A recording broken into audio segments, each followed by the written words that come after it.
Lumibat na naman itong tuta na ito si Marcos Jr. mga kabayan. Desperado talaga. Bakit? Ayan po sinabi niya, Palasyo, ipinapahanap ang 13,917 flood control projects sa ilalim ng Duterte admin. Diba? Ipinapasa ho nila itong mga kabalastugan nila dito sa mga Duterte. Bakit? Kasi ngayong kasalukuyan na to tinitigil ho nila ang pagdinig o ang pag-imbestiga dito sa flood controls scandal. Diba? Ayaw ho nilang imbestigan itong maanomalyang flood control issue at pinaubayan na ho sa ombudsman. Alam naman ho natin itong ombudsman, wala naman hong gagawing mabuti. Diba? Wala naman hong gagawing maganda itong si Bonjing Rebulya. Diba? Tama, mali.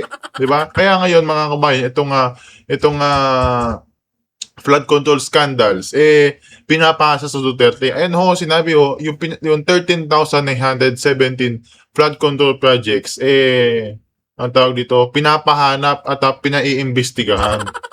Ba't hindi nyo imbestigahan yung 2026 budget na sobrang garapal kung makapagnakaw itong si Marcos Jr., Zaldico, at itong si, ang tawag dito, Martin Romualdez. Di ba? Bakit ayaw ho nilang simulan ng pagdinig ng flood control issue, 'di ba? Dahil ho lahat o almost, 'di ba? Almost sa kabinete o nasa ilalim ng Marcos administration kasama ho, involved po diyan sa flood control projects at sa mga mali-malitang pera. Kaya ngayon mga kabayan, ito si Auntie Claire gumawa na naman ng paraan. 'Di ba? Itong tuta ni Bangag gumawa na naman ng paraan. Pinapasa na naman ho ang yung mga kabalastugan nilang ginawa, 'di ba? Yung mga baha-baha kaya ho tayo binaba dahil sa mga 'to 'di ba? Pinasa na naman ho nila yung mga kabalastugan na ginawa nila dito sa 2026 budget na pinagnanakaw po nila, 'di ba? Pinasa nila sa Duterte. Ngayon ho, ang makikita ho ng mga taong bayan yan Duterte na naman ang may pakana dito sa baha sa ating Pilipinas, 'di ba?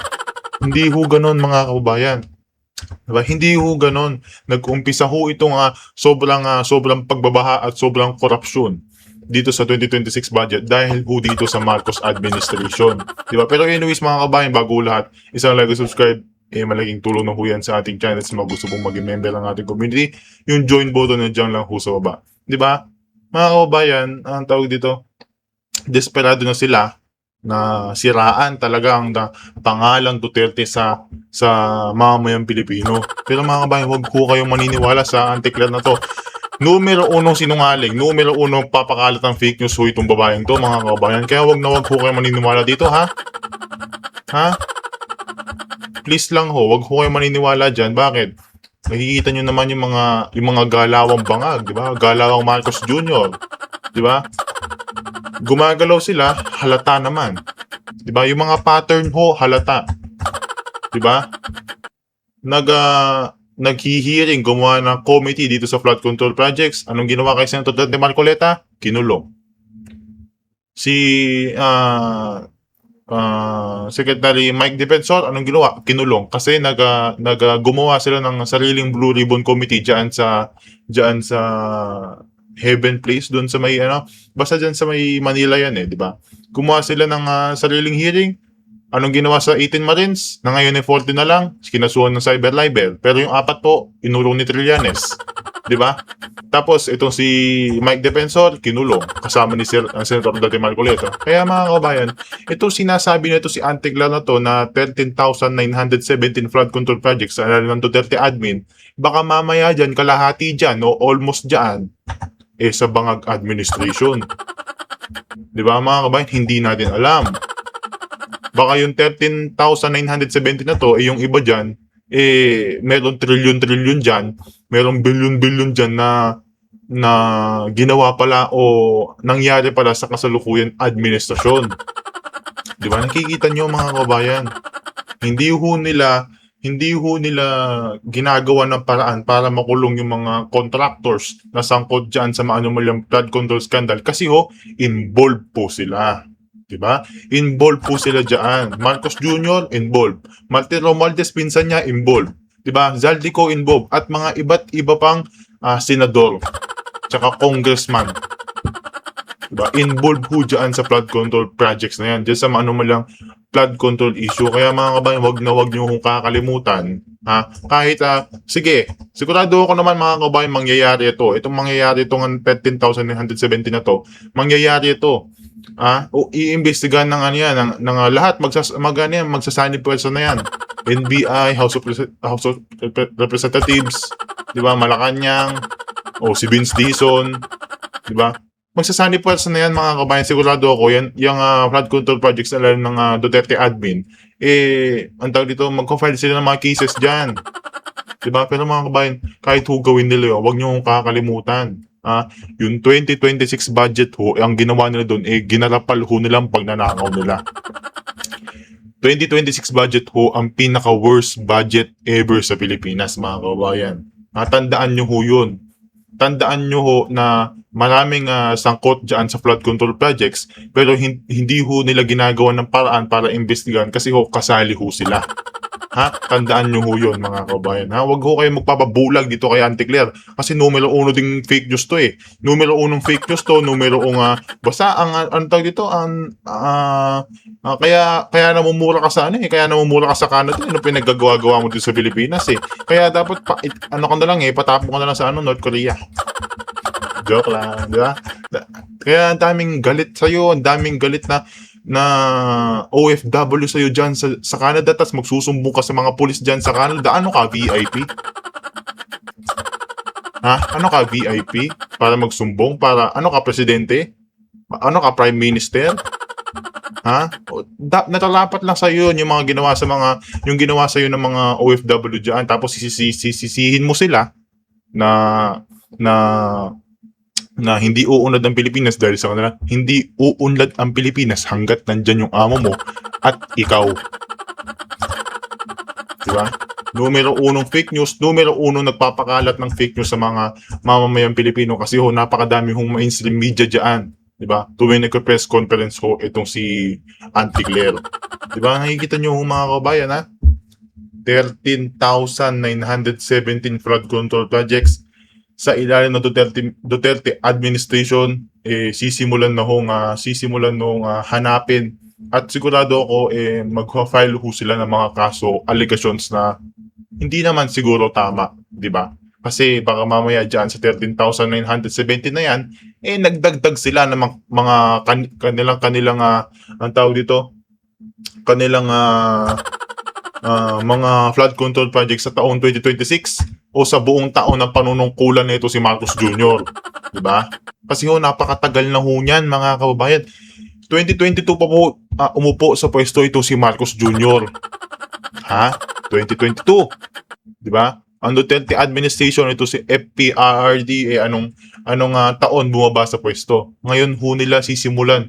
Tapos ngayon lang ho nila sisimulan Ngayon lang ho nila sisimulan na tawag dito na imbestigahan itong 13,917 flood control projects ito sa ilalim ng Duterte administration. Ngayon lang ho. Bakit? Kasi marami na mamayang Pilipino na nagagalit dyan sa bahan na yan. At ngayong taon na or season of habagat, season ng mga tag-ulan, season ng baha, at lumalabas na ho ang mga ebidensya dyan sa flood control projects. Siyempre, gagawa sila ng paraan mga kaubayan para hindi sila sisihin. Kaya ang sisisihin nila ang Duterte. Ang Duterte ho ang sisisihin nila mga kaubayan. Hindi naman siguro Aquino, hindi naman siguro Marcos kasi sila yung Marcos. Duterte yung nila mga kaubayan kasi kalaban ho nila ang Duterte sa 2028. Kaya maghintay na lang tayo mga kabayan. Wala na tayong maraming sasabihin. Maghintay na lang tayo sa 2028. Siguradong tsak na mawawala itong mga to. Kaya Auntie Claire walang taguan sa 2028 Walang taguan sa 2028. Baka mamaya gayahin mo si Ping Lacson na nagtago ng 1 taon. Di ba? Wala magtatago Sa 2028, sabihin mo din kay amo mo, pag nanalo si BP Sara sa 2028, walang magtatago, Lilinisin kayo ni BP Sara. Mga kabayan, kung gusto nyo pa rin ng ganyang administrasyon, boto nyo. Marcos Jr. Tsaka yung ang tawag dito, iprepresenta niya bagong kandidato para magtuloy daw sa anti-corruption drive niya. Na ngayon mga kabayan hindi naman nagagawa ng mabuti. Diba? Lipat naman ho tayo dito mga kaubayan. Dito kaya Senator Robin Padilla mga kaubayan na ngayon may naganap na naman hong di inaasahang dyan sa Zamboanga na mass shooting na grade 9 student na naman ho at naka kitil ng buhay na dalawang estudyante, di ba?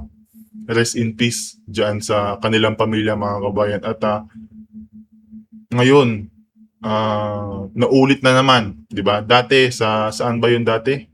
Sa Nabotas ba 'yun? Di ko alam, nakakalimutan ko na mga kabayan. Pero meron pong dating mass shooting, sigurado ako na naaalala niyo ho 'yun kasi ang reason lang ho nung bata na 'yon pinagtawanan lang daw ho yung gupit niya kaya siya nagsagawa ng mass shooting diyan sa kanilang paaralan, 'di ba? Ngayon mga kabayan wala pa pong matinding o wala pa pong ang tawag dito, wala pa pong rason kung bakit nagawa ng estudyanteng grade 9 student na mag-mass shooting diyan sa Ateneo sa Zamboanga ho, mga kabayan. Panoorin ho natin to si Senator Robin Padilla. G. Isa na naman pong napakalungkot na balita ang atin pong natanggap.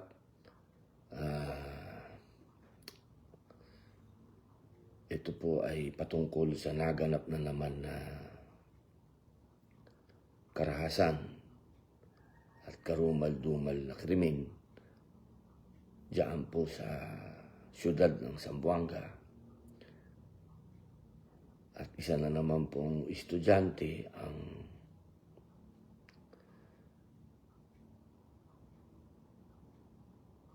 nakagawa ng isang bagay na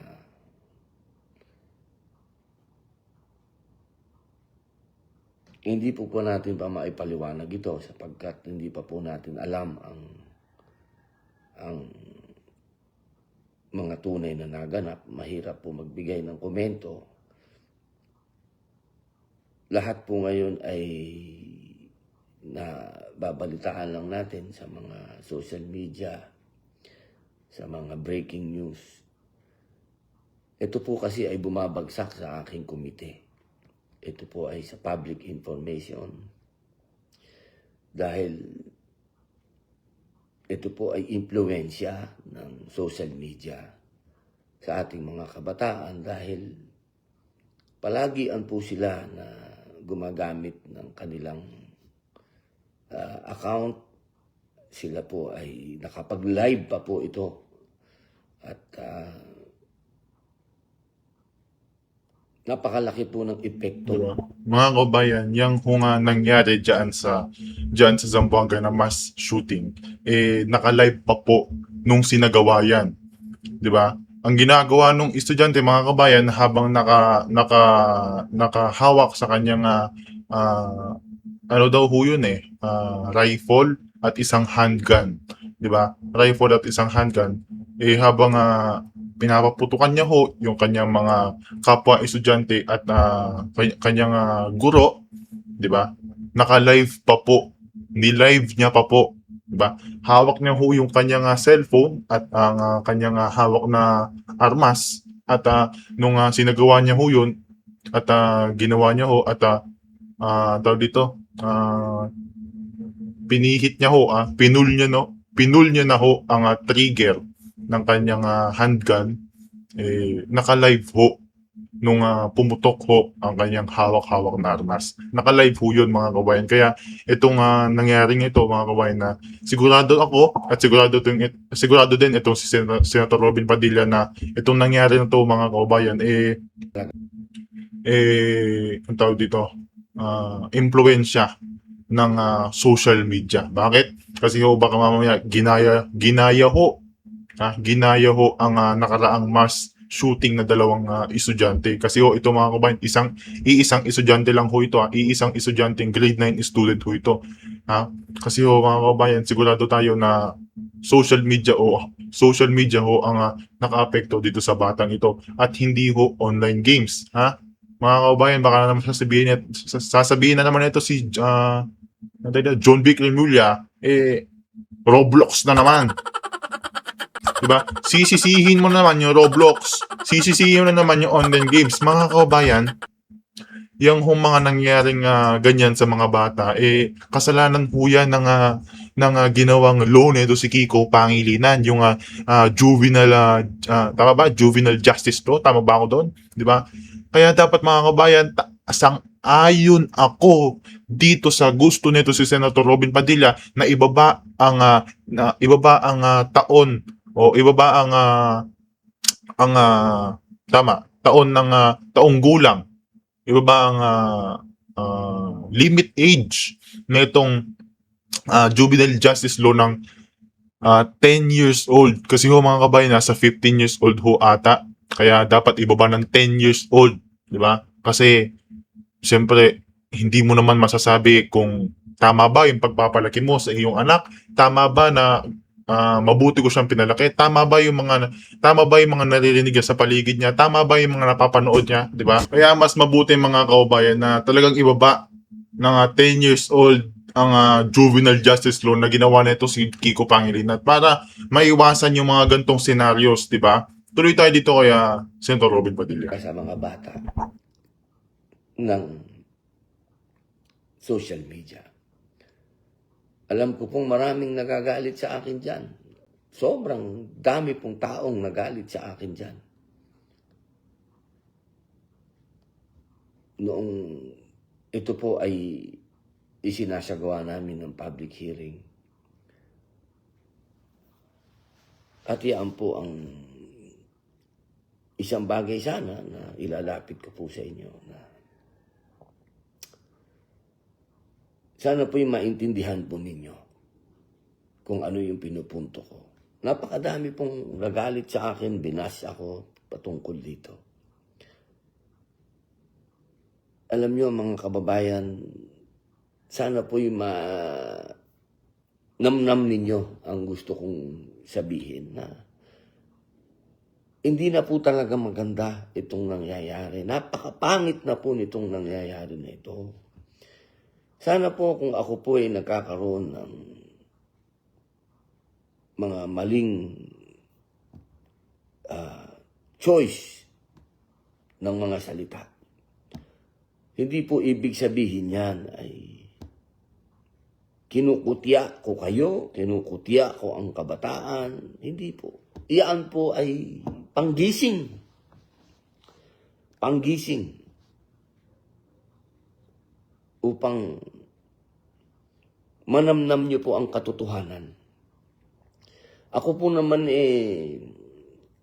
hindi po ako nagsasalita ng hindi ko po na iintindihan ang bagay na ito. Ito pong mga nangyayaring karumal-dumal na krimen na ito. Nakita ko na po ito Ito pong mga nakikita nyo ngayon, nakita ko na po ito nung araw pa sa Bilibid. Kaya, yun lang po ang inihingi ko sa inyo. Intindihin nyo po ako na kailangan po natin maisulong ang batas na kung ano po yung ginagawa doon sa ibang bansa, na mga progresibong bansa na kanila na pong pinagbabawalan ng kabataan na gumamit ng social media. Sapagkat ito po'y hindi na nakapagbibigay ng tamang pag-iisip, hindi na nakakapagbigay ng tamang halimbawa, at nagagamit pa po para maging daan upang yung kanilang mga iniisip na karahasan sa kanilang mga nais nilang gawin, nagagawa nila. Sapagkat nagkakaroon po sila ng tinatawag na platform. At iyan po ang social media. Kaya mga mahal kong kababayan, sana po ay tulungan niyo po ako. Hindi po ito magiging parang isang bagay na pipikit na lang yung mata natin at hahayaan na lang po natin na nangyayari lahat ito at puro bashing na lang ang gagawin natin, puro political na lang ang gagawin natin. Hindi po pwede dahil totoo po itong nangyayari na sa mga mata natin. Yun lamang po, wala naman ako maikwento pa dahil hindi ko pa po alam ang mga tunay na nangyari sa ganap na ito. At inshallah ay makapag-live po ako uli at masabi po sa inyo kung ano talaga yung tunay na nangyari dyan sa Zamboanga. Pero sa ngayon, mga kababayan, ang sinasabi ko po, panahon na para aksyonan natin ang mga batas Tama. na may kinalaman sa ating kabataan at may kinalaman sa social media. Tama, di ba? Ang number one dyan, mga kababayan, itong juvenile justice law na ang tawag dito, na pinayagan o prinesenta nito si Kiko Pangilinan. Kaya hindi naman ako against dyan sa juvenile justice law kasi ano yan kailangan talaga may ganyan kasi di ba nakikita naman natin yung mga bata, di ba? Kailangan. Pero ang gusto ko lang dito ibaba ng 10 years old ang itong juvenile justice law na to. Ibaba ng 10 years old. Pwede na ako noon, diba? At least mga kabayan, ito si Senator Robin Padilla, narinig na natin yung side niya dito sa kasi matagal na gusto nito si Senator Robin Padilla na tuunan ng pansin, diba? Tuunan ng pansin itong mga nangyayaring ganito, diba? Kasi iba na talaga yung mga nasa isip, iba na talaga yung tumatakbo sa isip ng mga ibang bata. Kaya tutok talaga ito si Sen. Robin dito sa mga problemang tulad na ganito, di ba? Abangan natin mga kabayan yung susunod na live nito si Sen. Robin para malaman nyo di ba? Para malaman nyo din kung bakit o anong rason kung bakit naganap o ginawa ng estudyanteng yon yung krimen na ganon, di ba? Mga kabayan, dito naman tayo may papanood ho kasi na sagutan nito Pero si po, wait lang. Sagutan nito si Representative sino ba? Toby Chanco at nito si Swansing. Kasi mga kabayan, tila bagang ayaw ho nilang gawan ng report o ayaw ho nilang ipag-usapan yung mga parang anomalya, tama ba? Or sabihin nating conflict, yun na lang, conflict diyan sa budget ng House of Representatives, di ba? Tila bagang parang napakadami daw ho na nawawala or napakadami ho ang natanggap or nawala. Panoorin ho natin to mga kabayan para mas malinaw sa atin. Mahirap pa maglagay o magbigay ng mga impormasyon na fake news katulad ni Auntie Claire. Kaya panoorin ho natin to mga kabayan. G. Laki po ng budget ng House of Representatives, no? Pero po, Madam Chair, ang laki po ng budget ng House of Representatives, no? Nasa 30 plus billion. Halos kasing laki lang siya ng DOST. So bakit hindi po natin siya idaan sa pre-plenary hearing?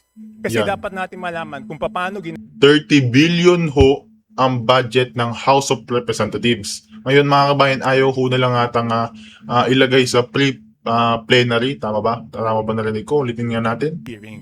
Kasi dapat natin Tama, pre-plenary hearing. Ayaw ho nila paghiringan itong 30 billion na budget ng House of Representatives. Bakit? Kasi sigurado tayo na yung iba dito sa mga crocodile farm dito, yung iba sa mga buhaya dito sa House of Representatives, pinaghati-hatian na yung 30 billion na yan. Joke lang. Pero palay natin, di ba? Panoorin natin ito ulit. malaman kung paano ginastos yung budget ng House noong 2025, paano ginagastos yung 2026, at ano po yung basihan Yan. ng 2027 budget proposal. At kadalasan, nagpropose po ang House ng insertion na mas malaki pa doon sa original budget. Just like 2026, no? 16 billion lang po ang NEP natin, pero ang total budget is 35 billion. So mas malaki pa. Tapos hindi man pre-present, paano po kami magtatanong sa plenary kung hindi naman present po sa budget briefing yung mga pinagkagastusan? So I would like to request, kung wala namang legal exemption o constitutional provisions that exempt the House of Representatives, we must go through exactly the same process as other departments. Dapat po ipresenta po yung budget ng House of Representatives kung wala po tayong tinatago. Definitely po, Kong Toby, definitely wala po tayong tinatago. As was the case last year, when the budget of the House was presented during plenary, tinayuan po ng isa po sa ating mga vice chairpersons, Oh. si Vice Chair Maricar Zamora, tinayuan niya po yung budget ng Congress of the Philippines, and we opened the deliberations on that. But if the request of the Honorable Chanco is to do a pre-plenary for Congress, we will Tama. submit that to the for consideration of the House leadership, because usually naman po it's something like it's not just the Congress of the Philippines budget. Tama lang na ang tawag dito paghiringan itong 30 billion na to kung paano ginagastos mga kabayan, kasi pera ho natin yan nakalaan dito sa House of Representatives. Ha? Pera ho natin to, kaya tama lang itong ginawa nito si Congressman Toby Chanco na gawin or imbestigahan or gawing isa lang diyan sa pre-plenary yung 30 billion budget na yan, kasi mga kabayan mahirap na, baka mamaya bumubulsa si Luis Ro dyan. Diba? Baka lang, o kaya si Boji D. Tama ba, Boji D? Yung ano nila, yung House Speaker nila dyan. Diba? Mahirap na kasi pera din ho natin to mga kabayan. Hindi kahit yung sa impeachment trial, yung 400 million pesos na ginagastos, 25 million a day doon sa impeachment, pera ho natin yan. Pero malinaw na ho mga kabayan, hindi na natin pag-uusapan, napupunta lang ho sa walang kwenta-kwentang impeachment trial yung 25 million natin. O ngayon mga kabayan, itong ginagawa nitong si Congressman na Toby Chanco na gusto niyang imbestigahan or gawin isa lang diyan sa pre-plenary itong 30 billion o lahat, diba? Lahat, hindi lang itong 2027, lahat ng budget magmula 2022 hanggang 2026, di ba? Gusto ho nilang i-plea plenary. Kumbaga mga kabayan, nangyari na ho ata kanina, tama ba yung nung August 17 mga kabayan at nag-committee on appropriation, doon ho ata napag-usapan. Pero nauna ho yun na in-upload ho natin dyan sa ating channel. Sa mga di po nakakapagpanood, dyan lang ho sa ating channel, bisitahan nyo to. Pwede nyo ho panoorin, di ba? Dapat lang talaga na imbestigahan. Kasi mahirap na, baka may ninanakaw talaga. Which is, totoo naman. Di ba? Congressman Leandro Lebiste, sigurado sinasabi niya na ninanakaw ho o maraming crocodile dyan sa crocodile farm dyan sa House of Representatives. As I mentioned before, there are a lot of OEOs na other executive offices na hindi na po natin dinadaan sa plenary. So we will definitely submit that for the consideration of the House leadership. Madam Chairman, why do we have to submit it? This is about transparency. This is about the budget of the House. May question na nga Tama. kung bakit MOOE natin by by certification. Tama, Bakit tama. hindi natin ipakita kung paano ginastos? Yan lang naman ang tanong eh. Yes Again- or no? Yes po. We are one with you, Representative Chanco, in Ma'am, you are one with pushing me, for but you are just transparency. You're Yeah. circling around the question. So I want to know bakit ayaw natin i-pre-plenary yung budget ng House of Representatives. Kasi Congressman, ako na lang sasagot. Para po din sa mga taong bayan natin, ako na lang po. Kung maaari lang, ha? Kasi Congressman Toby, kasi baka yung iba dyan sa inyong mga kasamahan, bumubulsa na ho dyan sa 30 billion o ibang mga budget pa na dumaan dyan sa House of Representatives. Ha? Toby, Coach Toby, Congressman Toby, baka ganun ho ang mga nangyari. Kaya ayaw ho nilang imbestigahan o isa lang sa plenary yung mga budget na pumapasok dyan sa House of Representatives. Nabubulol na ako. House of Representatives. Ha? Baka ganun ho nga. Kasi bumubulsa ho sila. Ha? Kong Toby, just to be very clear, we are not saying no. We are saying that this is not a decision that I can make right now. That is subject to the consideration of the House leadership. So again po, I am not saying no. Again, we've done so many reforms to promote transparency. We've done the BARC, bukas na po lahat ng mga amyenda, pinapakita po natin line by line, not just in the House, in the level of the House of Representatives, but even at the level of of the Bicameral Conference Committee, pinapakita na rin po natin lahat ng amendments. So again, if this is a push towards transparency, most definitely po, we will support this, but this is not a decision that we can make at the moment. This needs to be submitted for the consideration of the House leadership. Madam Chair, you're not saying no, but you're not saying yes also. Diba? I mean, ano bang problema? What is the problem? Why don't we ask the House leadership? Nandyan man si Speaker, nandyan man si Madjo. Ba't di lang natin tanongin? Again po, I am unable to say yes or no to that question because it is not my decision to make. I would have to, again, submit this for the deliberation of the House leadership. And we will rest assured po what the assurance that I can give. If it was within my jurisdiction, I would have been able to decide right here and now. But please give us some time to submit this for the decision and deliberation of the House leadership. But that is no assurance at all. 2025 ang NEP po natin 16 billion. Nag-insert po ng 17 billion ang House, naging 35 billion yung budget. 2026 ganun din. 17 billion ang NEP, 27 billion ang GAA. So ibig sabihin nag-insert ulit ng 10 billion. Tapos ayaw natin dumaan sa pre-plenary. So anong problema?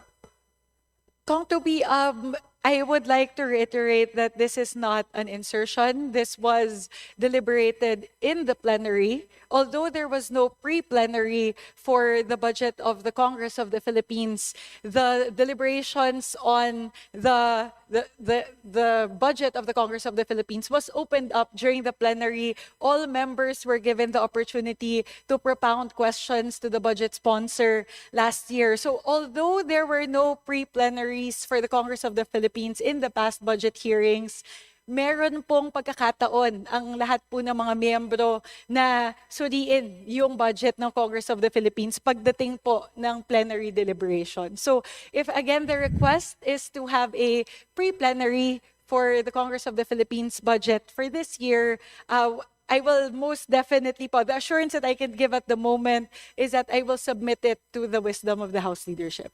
Eh kung ganun pala, pwede naman palang sa plenary lang magtanong, bakit pa natin sila pinadadaan sa pre-plenary? Tapos tayo, ayaw natin idaan yung sarili natin sa pre-plenary. Pwede naman pala, di ba? Kung yun ang sagot niyo, kasi last year, ganon, yung House hindi dumaan sa pre-plenary, tapos sinagot lahat ng tanong sa plenary. Eh bakit lahat ng departamento pinadadaan natin, tapos tayo hindi? Anong pagkakaiba? Madam Chair, point of order. Go ahead po. Before I respond, yes, My good friend Representative Tony Toby Albano. Chanco is talking about our pre-plenary actions that we can take up amongst ourselves and not waste time with a lot of members who are ready to talk and debate issues regarding Oh. the DBC. Isa ka pa. Halatang halata ka na pinagtatakpan mo na huwag imbestigan o isa lang dyan sa plenary ang mga pumapasok na budget dyan sa House of Representatives. Isa ka pa eh. Di ba? Sasabihin nito mga kabayan na may mga congressman pa ang gustong magtanong. 'Di ba? Waste of time daw ho. 'Di ba? Ang gusto lang nito si Congressman Toby Chanco maging transparent sa mga pumapasok na budget diyan sa House of Representatives, 'di ba? Pero ang ginagawa nyo, medyo halata kayo na ayaw nyo imbestigahan o ayaw nyo isa lang sa plenary yung mga pumapasok na budget sa inyo. Bakit? Bubulsa ba kayo? Ha? Ninanakaw nyo ba?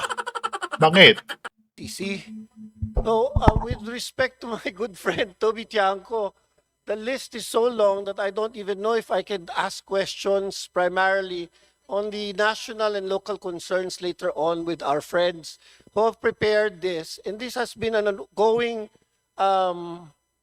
practice to have the DBCC. So if this is a concern, my point of order, Madam Chair, is if it is concern about scheduling, maybe we can take this up with the permission of Congressman Toby, with the leadership, and not waste the time of members and also our guests here in plenary. If that is okay, that is a point of order that I'd like to Okay, make. if it's a point of order, I will explain and I would like the chair to rule. If it's a point of order, I will not appeal. I'm just saying, kanina po sinabi, 11 trillion po ang sinabmit.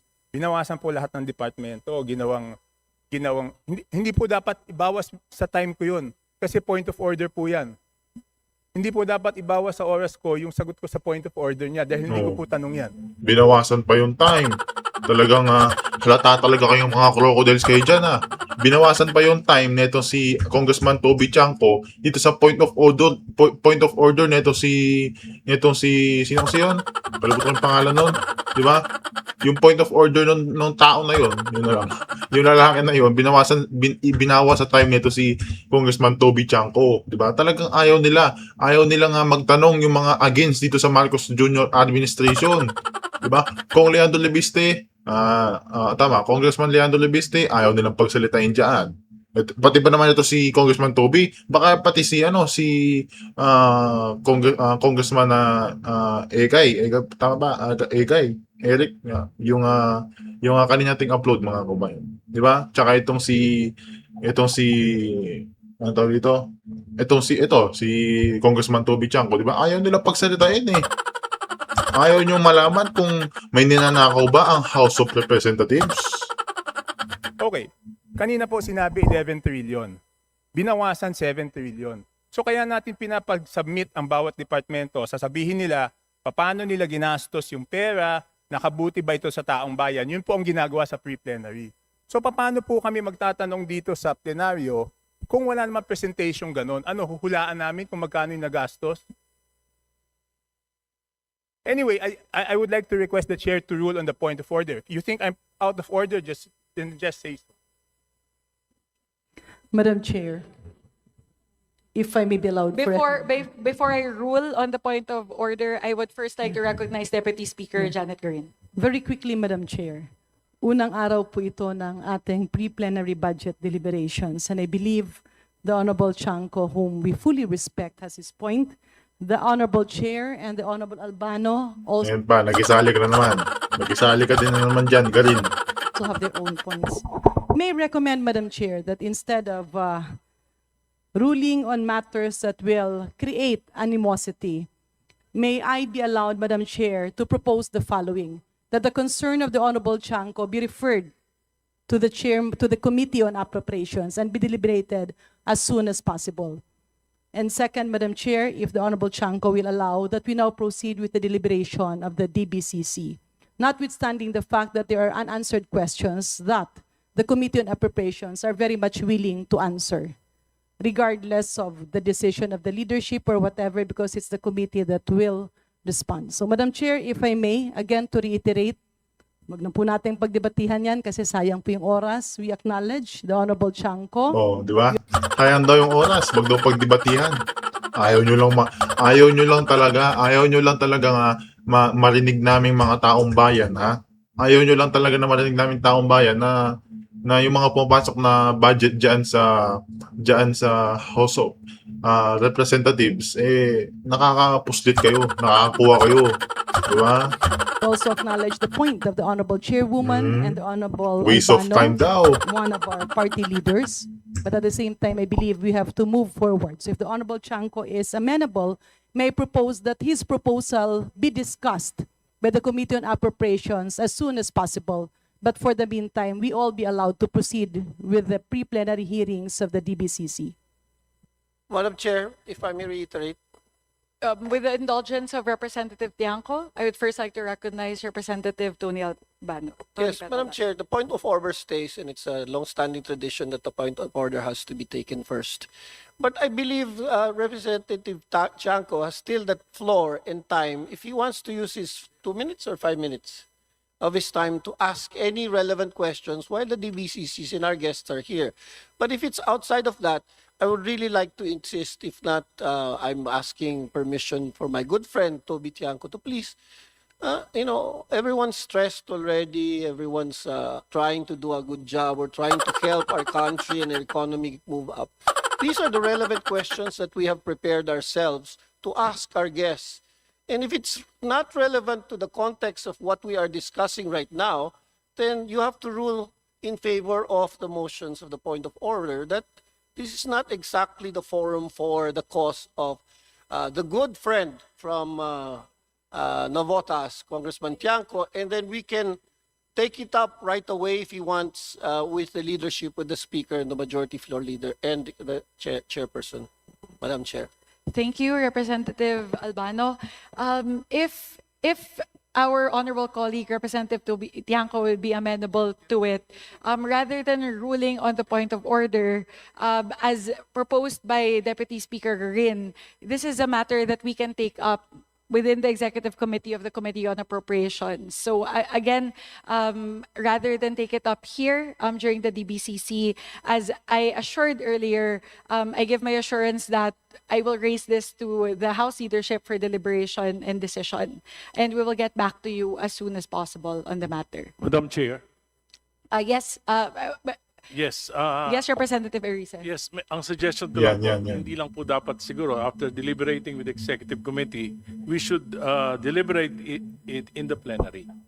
Kasi Tama. po ang question dyan, yung equitability nung resources ng House, whether all representatives are meron pong kanya-kanyang pakinabang at yung sa na ito sa budget at baka naman po kailangan po talaga equitable.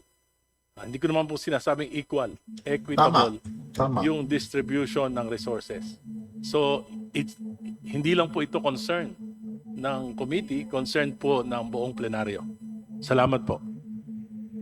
Thank you, Representative Erice. Again, we acknowledge the point of the Honorable Erice and the Honorable Tiangco. And again, may I request for your kind indulgence to please give us time to raise it to the House leadership and within the Committee on, and also for the Committee on Appropriations to make the appropriate action on the matter. If again, if with the kind indulgence of Representative Tiangco and Representative Erice. Madam Chair, the reason I brought it up today is para magkaroon ng time mag-prepare yung House. Alright, mga kabayan, dyan na ho natin tatapusin itong ating reaction video patungkol dito sa dito muna dito sa 13,917 flood control projects na baka mamaya mga kabayan naglagay din sila na sarili nilang mga flood controls diyan, di ba? At dito sa sagutan nitong si Representative Tiangco at itong si Representative Swansing na mga kabayan halatang-halata na ayaw nilang gawan ng pre-plenary session. Ito mga budget na pumapasok dyan sa House of Representatives. Kasi ho, baka mamaya talaga, pumupuslit sila dyan. Di ba? Kasi ang daming si Garin, sumasagot. Itong katabi niya, itong nakatoksino to, sumasagot, di ba? Kaya halatang-halata mga kabayan na ayaw nila maging equal o patas dito o maging transparent dyan sa mga pumapasok na budget dyan sa House of Representatives. Diyan ako tatapos ang ating video mga kabayan. Sa mga gusto pong panood pa ng mga ganitong klaseng videos, i-subscribe po. Mag-subscribe po kayo sa ating channel at i-share nyo na rin po itong ating channels para makapanood ng ating mga kabayan na ganitong mga contents. Maraming salamat po sa support sa channel. God bless po sa ating lahat.